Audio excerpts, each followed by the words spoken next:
네, 오늘 아침 북한 노동신문을 통해서 공개된 걸 보면은 북한의 동향이 심상치 않습니다.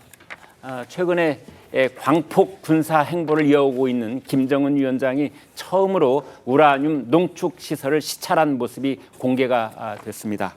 네, 문근식 국장께 여쭤봅니다. 핵실험이 임박했다는 뜻입니까? 그렇게 모두가 판단하고 있죠. 네.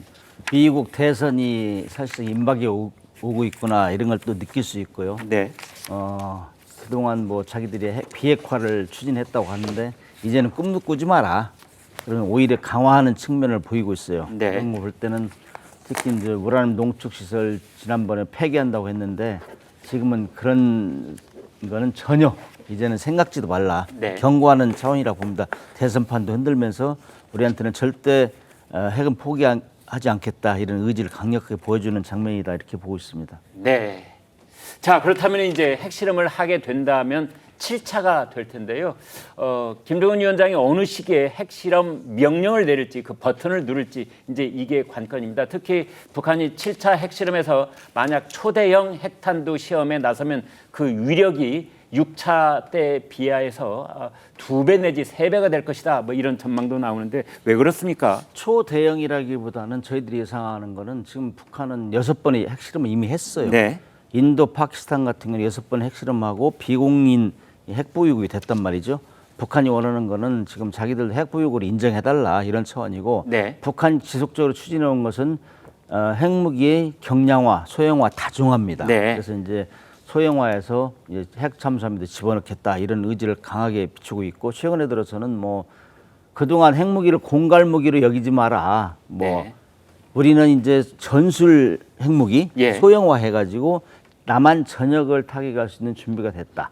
그다음에 이제 그걸 훈련하고 있어요 지금. 네. 그래서 이런 걸 볼 때는 아마 경량화를 완성했다, 소형화 완성했다 이렇게 하면서 실험할 것 같은데 사실 6차 핵실험 때도 한 150kg 정도로 이제 판단했어요. 그 정도면은 히로시마 나가사키에 투하된 폭탄이 한 10배 정도 된단 말이죠. 네. 그리고 그때 6차 핵실험 때는 수소폭탄을 실험을 성공했다 이렇게 했기 때문에 네. 자기들은 뭐 이제는 우리는 인도 파키스탄 수준 이상으로 핵무기를 확보했는데 핵 능력을 확보했는데 이제 인정해주라. 미국도 이런 걸 인정하고 이제 우리하고 대화의 장에 나와라 이런 걸 이제 보여줄 것입니다. 그래서 이제 대선이 임박해가지고 할 가능성이 많다. 저는 그렇게 보고 있습니다. 그러니까 만약 북한이 이제 올가을에 또 다른 핵실험 도발을 한다면 그게 7차가 될 것이고 그때는 위력이 뭐 6차에 비해서 2배다 3배다 이걸 따질 게 아니고 소형화,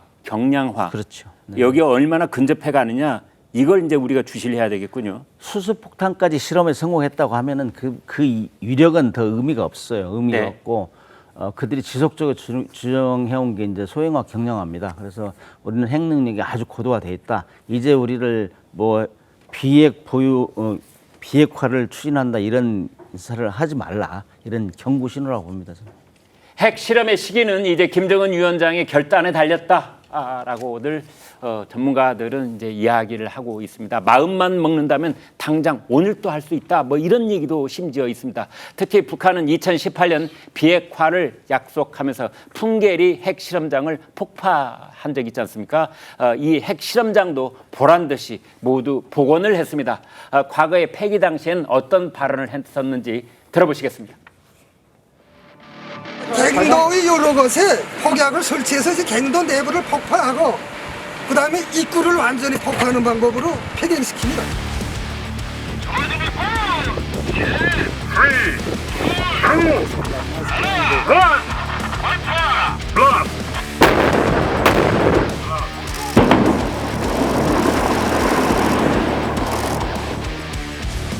(2018년 5월 24일) 핵시험 중지를 투명성 있게 담보하기 위하여 공화국 북부 핵시험장을 완전히 폐기하는 의식을 진행하였다.